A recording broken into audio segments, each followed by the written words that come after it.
Hechos, sí, gracias Señor. Hechos capítulo 1, versículo 6 al 11, vamos a leer.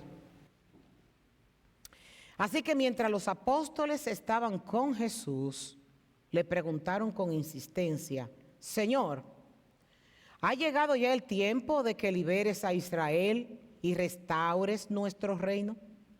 Él les contestó: solo el Padre tiene la autoridad para fijar esas fechas y tiempos, y a ustedes no les corresponde saberlo. Pero recibirán poder cuando el Espíritu Santo descienda sobre ustedes, y serán mis testigos, y le hablarán a la gente acerca de mí en todas partes, en Jerusalén, por toda Judea, en Samaria y hasta los lugares más lejanos de la tierra. Después de decir esto, Jesús fue levantado en una nube mientras ellos observaban, hasta que ya no pudieron verlo. Mientras se esforzaban por verlo ascender al cielo, dos hombres vestidos con túnicas blancas de repente se pusieron en medio de ellos. Hombres de Galilea, les dijeron, ¿por qué están aquí parados mirando al cielo? Jesús fue tomado de entre ustedes y llevado al cielo, pero un día volverá del cielo de la misma manera en que lo vieron irse. Padre, te damos muchas gracias a esta hora, porque hemos tenido una temprana tarde cargados de milagros, de regalos y de bendiciones. Hoy es el primer domingo, Señor, donde nosotros nos reunimos para celebrar tu nombre.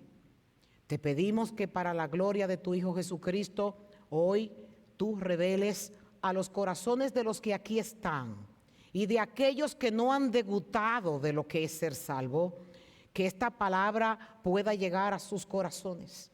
Señor, estamos sembrando tu palabra y la cosecha solamente la das tú. Y yo te ruego por los méritos de Cristo que el que está aquí, que no ha sido convertido, tú lo conviertas. Que el que está aquí y está tibio, tú lo calientes. Que el que está aquí a mitad del camino aceleres el paso. Que el que esté aquí sin conocimiento tuyo, le quites la venda y le reveles el plan de salvación. En el nombre de Jesús, Señor, queremos iniciar este primer domingo del 2026 para ponerlo en nuestras agendas, en nuestras crónicas de cómo tú te glorificaste comenzando el año en nuestra iglesia. Para gloria de tu nombre, Señor, nosotros oramos y te pedimos estos favores. Amén y amén. Pueden tomar asiento. El libro de los Hechos, cuando nosotros comenzamos a leerlo, fue escrito por Lucas. Lucas era médico, Federico. Un hombre intelectual, no era judío, y por sus escritos nos damos cuenta que adicional a su profesión era un médico sumamente culto, que manejaba una oratoria, porque en sus escritos nosotros podemos ver la riqueza de su vocabulario. Y vemos que escribió, el primer tomo es el Evangelio de Lucas y el segundo tomo es el libro de los Hechos. Y vemos que los dos fueron dirigidos a una persona llamada Teófilo, que según los historiadores asumen que Teófilo era un gobernante de su tiempo, alguien con importancia en medio de su ambiente. Y él le dice en el capítulo 1, en el versículo 3, que durante 40 días después de que sufrió y murió, Cristo se apareció varias veces a los apóstoles y les demostró con muchas pruebas convincentes que Él realmente estaba vivo y que les había hablado del reino de Dios. Mientras más intelectual es una persona, más reacia está a creer que un acto como este pudo haber sucedido. Sin embargo, yo no entiendo cómo los intelectuales de este tiempo no cuestionan el sol, la luna, las estrellas y todo lo que nuestra creación ve. Es como si paralelamente fueran sabios con necios y torpes.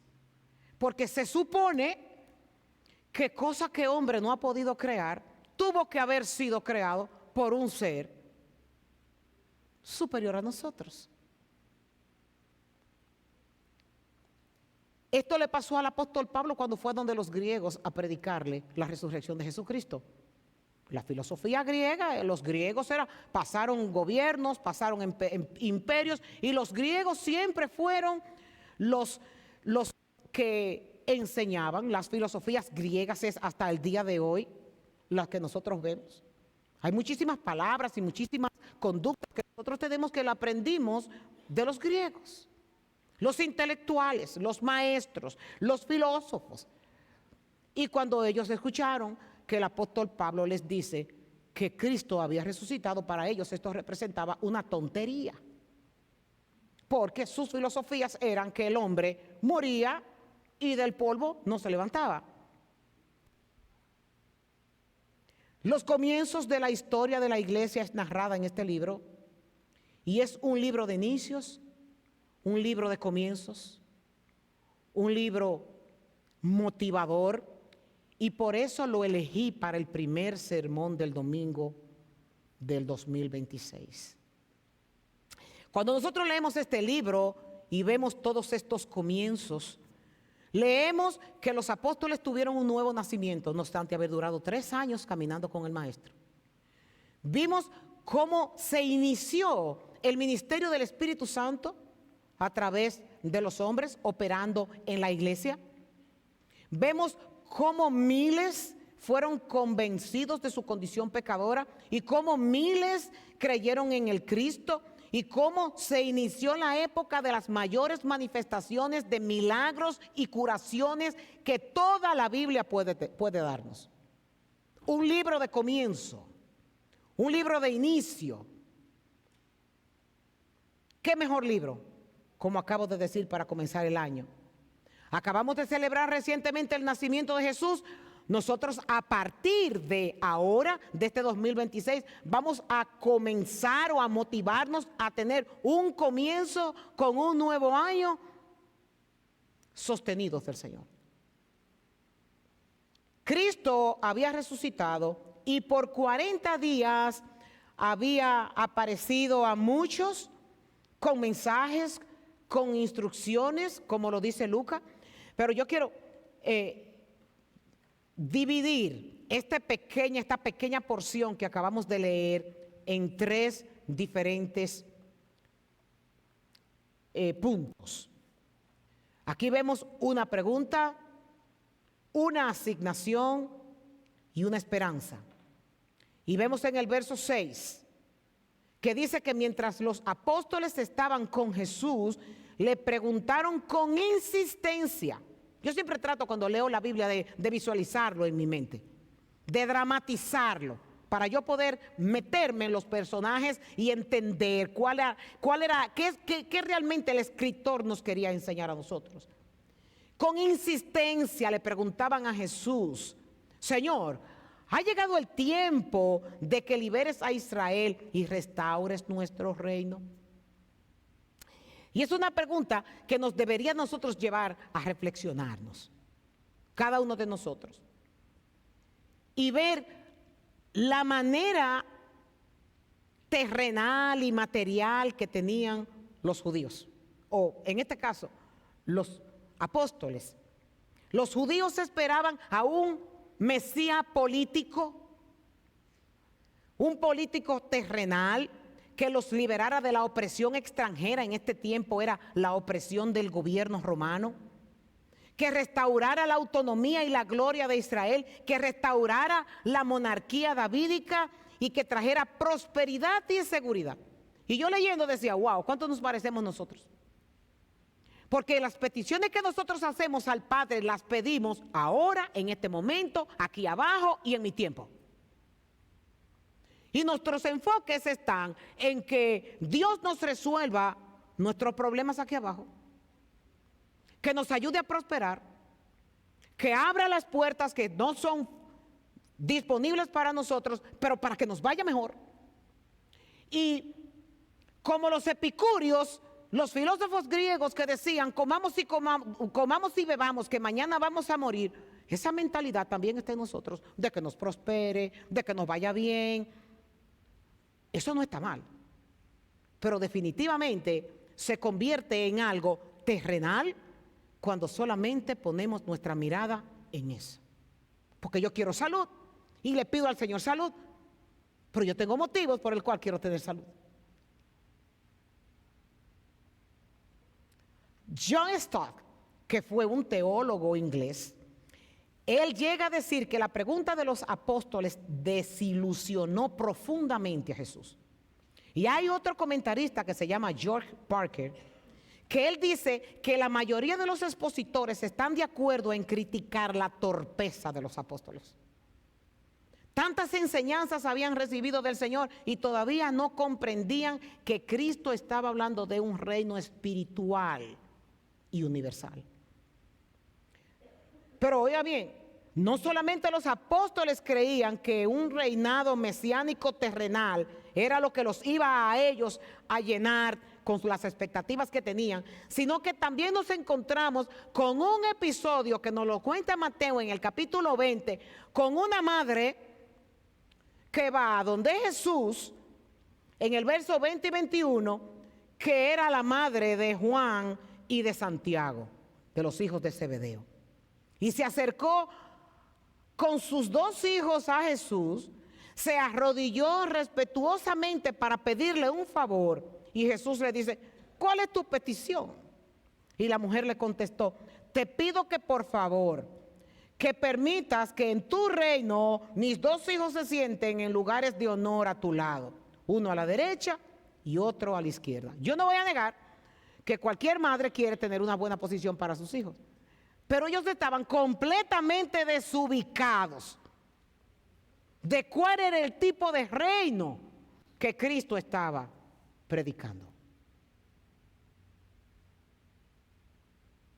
Y no obstante a esto, Marcos también nos cuenta este mismo episodio, pero de boca de Juan y de Santiago, cuando le hace la misma petición a Jesús y Jesús le contesta, ustedes no saben lo que están pidiendo. Miren, yo recuerdo que una vez yo oraba con la hermana Andrea a las 3 de la mañana. Y ella el otro día me decía, no entendí nada de su oración, pastora. Porque yo estaba en otra cosa. Yo estaba en otra dimensión, pero ella estaba escuchando. Y ella no podía entender lo que yo estaba diciendo porque yo le estaba diciendo al Padre cosas que Él me había mostrado a mí. Y ella se quedaba en el aire porque las cosas espirituales no se disciernen si no son espiritualmente. Cuando usted con la lógica trata de entender las cosas de Dios, no le va a dar la suma. No le va a dar. Es por eso que el apóstol Pablo dice que esto a los intelectuales Dios los llamó necios y les brindó la información de salvación a aquellos que sí tenían la humildad, y los llama a los niños para entender qué realmente es esto que nosotros llamamos locura. No saben lo que piden. E incluso cuando Cristo fue llevado preso delante de Pilatos,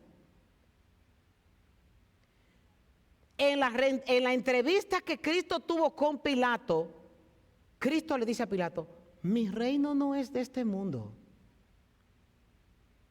Mi reino no es de aquí. Cristo tenía su cabeza arriba, no aquí abajo.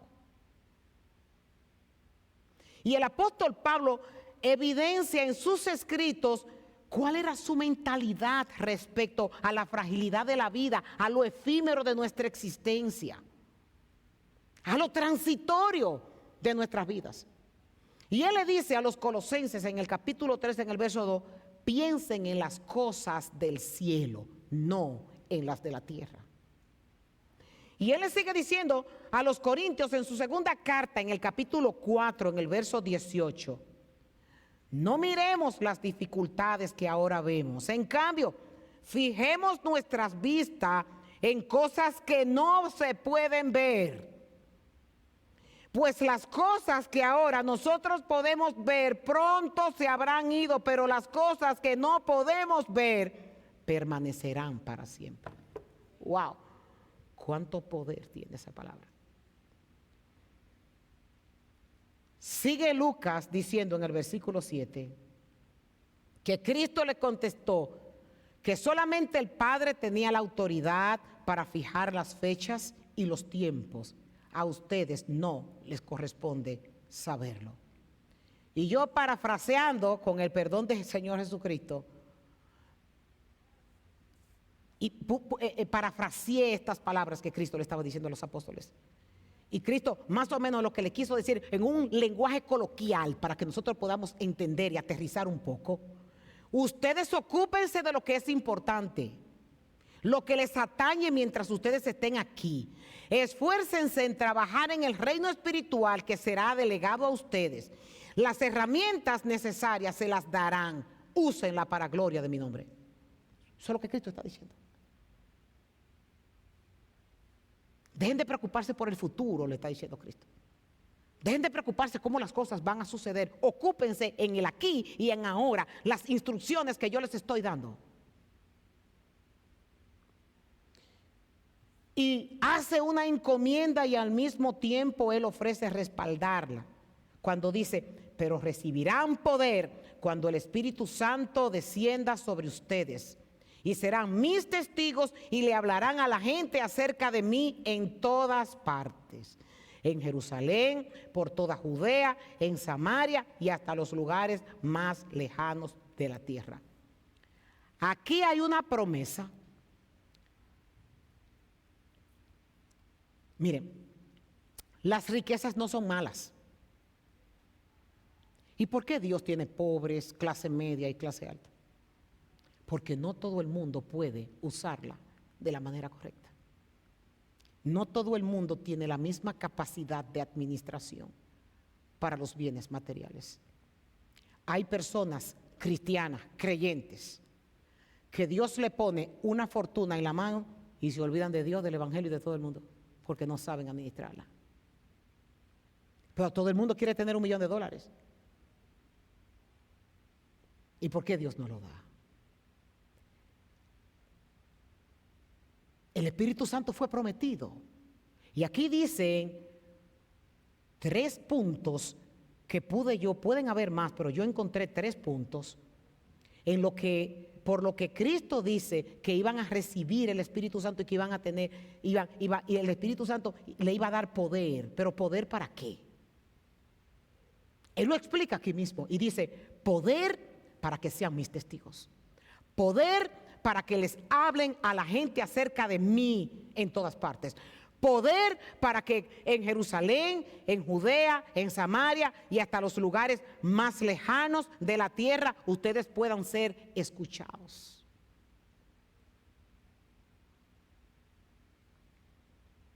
Dice el verso 9, después de Cristo decir esto, Jesús fue levantado en una nube mientras ellos observaban hasta que ya no pudieron verlo. Y mientras se esforzaban por verlo ascender al cielo, 2 hombres vestidos con túnicas blancas, de repente se pusieron en medio de ellos. Hombre de Galilea, les dijeron, ¿por qué están aquí parados mirando al cielo? Jesús fue tomado de entre ustedes y llevado al cielo, pero un día volverá del cielo de la misma manera en que lo vieron irse. Ese día será inminente. Usted quiera o no, volverá. Esté preparado o no, volverá. En Apocalipsis, en el capítulo 1, en la revelación que tuvo Juan en el verso 7, dice, he aquí que Él viene en las nubes y todo ojo lo verá. Y los que le traspasaron y todos los linajes de la tierra harán lamentación por él. Sí, amén. Y sigue diciendo en Apocalipsis 19, el 11, describe a Jesús como el fiel y verdadero, montado en un caballo blanco, viniendo con poder y gloria para juzgar y reinar como Rey de reyes y Señor de señores. En Apocalipsis 20:11 habla del juicio final en el gran trono blanco, donde se juzga a los muertos según sus obras, destinados a los incrédulos al lago de fuego. En Apocalipsis 21, verso 4, anuncia la nueva creación donde Dios enjugará toda lágrima y no habrá más muerte, luto, clamor ni dolor. Y en Apocalipsis 22, en el último capítulo, Cristo se despide y dice: he aquí yo vengo pronto y mi galardón conmigo para recompensar a cada uno según su obra. Yo soy el alfa y la omega, el principio y el fin, el primero y el último. Y cuando yo leía eso, yo decía: ¿y cómo yo me presentaré delante de Él cuando eso suceda? Porque viene. Usted lo quiera creer o no. Porque su palabra no miente. Y Dios no es hombre para mentir. Todo lo que fue predicho en el Antiguo Testamento está redactado por los historiadores, avalado por la Biblia. Y este acontecimiento sucederá así como Él dijo que vendría. En el capítulo 25 de Mateo, Cristo abre el entendimiento a algunos acontecimientos que sucederán en su retorno. Él habla de las parábolas de las 10 vírgenes, donde advierte a estar preparados para ese momento, porque no se va a saber ni a la hora ni en el momento. Dice que Él va a llegar como ladrón en la noche. Nadie está esperando a un ladrón. Todo el mundo está desprevenido. Habla de otra parábola, que es la parábola de los talentos. Y en esa parábola Él habla de que a uno le dio 1, a otro le dio 3. Los talentos representaban la moneda de ese tiempo. A uno le dio 1, a uno le dio 3 y al otro le dio 5. Y que en su regreso Él iba a pedir cuentas a cada persona por los talentos que le había dado.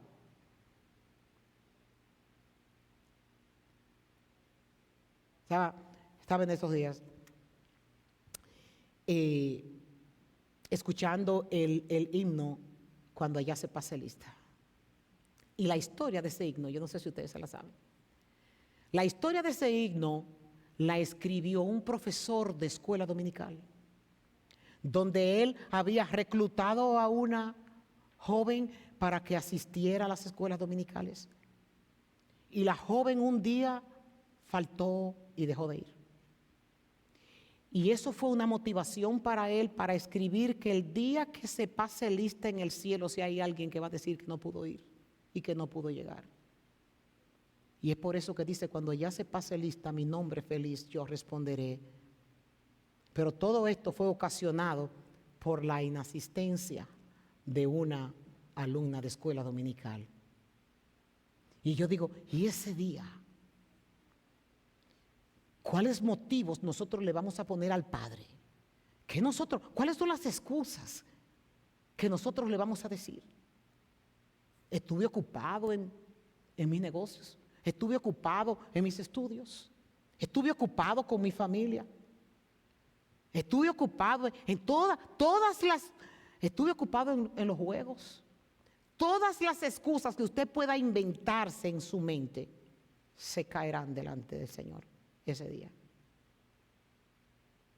Pero lo que a mí más poderosamente me llamó la atención de todos estos ejemplos que Jesús puso fue el juicio de las naciones. Y se los voy a leer, y quisiera que su corazón estuvieran abiertos para escuchar lo que el Señor Jesucristo le habló. Dice a partir del versículo 31: cuando el Hijo del Hombre venga en su gloria, acompañado por todos sus ángeles, entonces se sentará sobre su trono glorioso. Todas las naciones se reunirán en presencia y Él separará a la gente como un pastor separa las ovejas de las cabras. Pondrá las ovejas a su derecha y las cabras a su izquierda.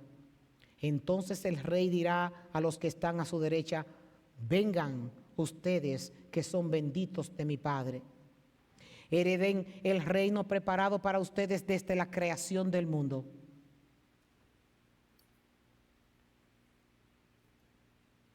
En la creación del mundo,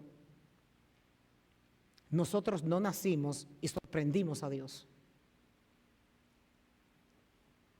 Nosotros hacemos escritos, hacemos crónicas de lo que ha pasado. En su libro, Dios tiene escrito lo que pasó, lo que está pasando y lo que va a pasar. Y me llamó poderosamente la atención cuando Él habla por qué la gente será juzgada en el versículo 35. Y Él dice: porque tuve hambre y me alimentaron, tuve sed y me dieron de beber, fui forastero y me invitaron a su casa, estuve desnudo y me dieron ropa, estuve enfermo y me cuidaron, estuve en prisión y me visitaron. Entonces esas personas juntas responderán: Señor, ¿y en qué momento te vimos con hambre y te alimentamos? ¿O con sed y te dimos algo de beber? ¿O te vimos como extranjero y te brindamos hospitalidad? ¿O te vimos desnudo y te dimos ropa? ¿O te vimos enfermo o en prisión y te visitamos? Y el rey dirá: les digo la verdad, cuando hicieron alguna de estas cosas al más insignificante de estos mis hermanos, me lo hicieron a mí.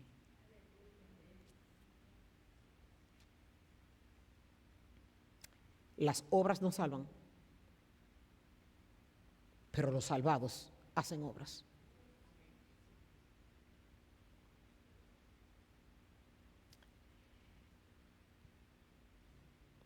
Cada vez que el Señor me manda a las misiones, quebranta mi corazón. Miren, Dios ama tanto a los pobres y a los necesitados y a las viudas. Perdónenme porque estoy compungida.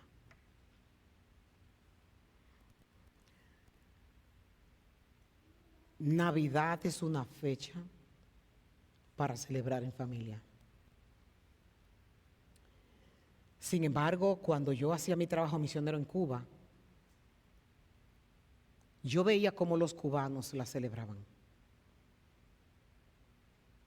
Allá no hay dinero para comprar ropa. Hay escasez de comida.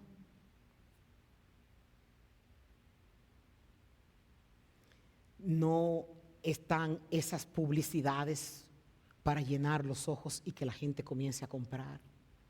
Y yo le dije al pastor René, yo le pido a Dios que me ayude a yo pasar las Navidades fuera de mi casa y pasarla como la pasan ustedes.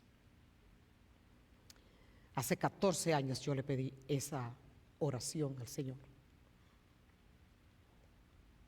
y me la contestó.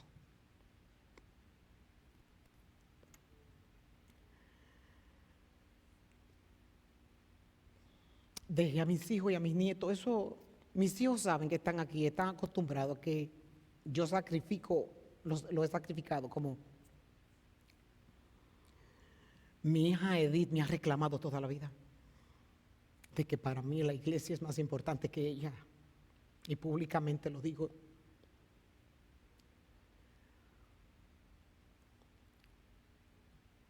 Y cuando la única que protestó fue ella para yo irme, pero después Dios le tranquilizó el corazón. Cuando ya yo estaba en el avión que iba a entrar y yo le doy mi ticket al representante de United para entrar al avión, él me dice: señora, espérese, que le cambiaron el asiento. Y cuando yo me devuelvo y él me pasa el ticket, me lo habían cambiado para sentarme en primera clase. Yo comencé a llorar en el camino porque me di cuenta de que Dios había aprobado lo que se había hecho. Y no obstante a eso, gracias, lo del regalo de las tierras, toda la comunidad unida trabajando con nosotros. El yo ver rostros de niños llorando de alegría porque le daban unas botitas, porque estaban en medio del lodo. Hacía tanto frío que yo llevé un jury para regalárselo a los niños 6, 14, pero yo no sabía que estaba tan frío. Y yo pasé toda la semana con ese jury puesto. Hasta un día, el día que ya yo venía, que se me acerca el niño de la que cocina para los niños de la fundación y lo veo con una camisita manga corta y yo le digo que si él no tenía cómo abrigarse y él me dice que no y su mamá me dice que él solo tiene 2 pantalones y yo le doy el jury para que se lo ponga y el niño estaba como cuando a nosotros nos regalan algo sumamente importante.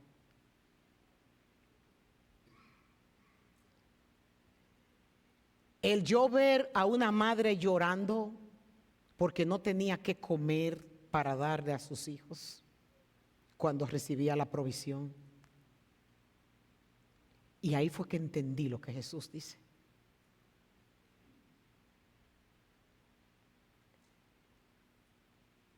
Debemos de dar evidencias para no ser juzgados cuando llegue ese momento. Yo vi la mano de misericordia del Señor obrando en los pobres,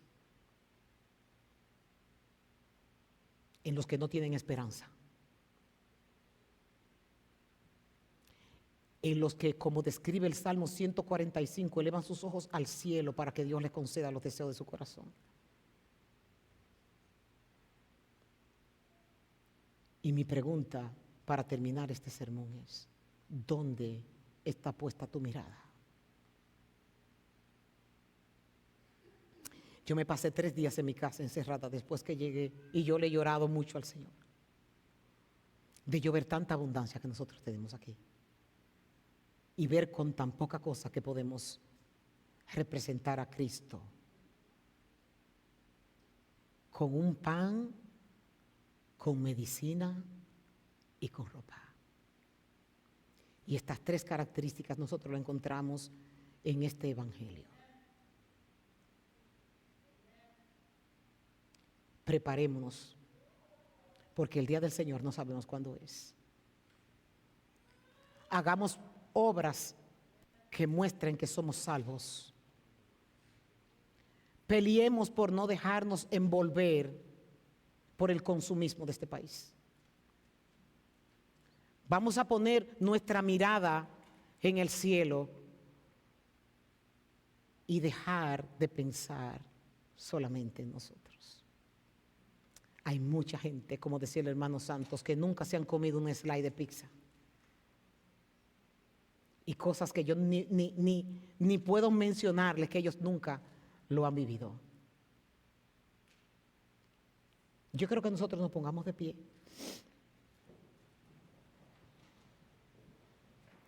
Y que nosotros en esta oración le pidamos al Señor que nos dé una nueva oportunidad y un nuevo comienzo. Y que ese nuevo comienzo tiene que ver con que nosotros menguemos para que Él crezca. En que nosotros tengamos nuestra mente en las cosas eternas y no en las cosas de la tierra. Que nosotros tengamos nuestras mentes en matar ese yo, en matar ese rey que nos controla a nosotros y que queremos controlar a los demás. A nosotros poder ser una vasija de barro para la gloria de Dios.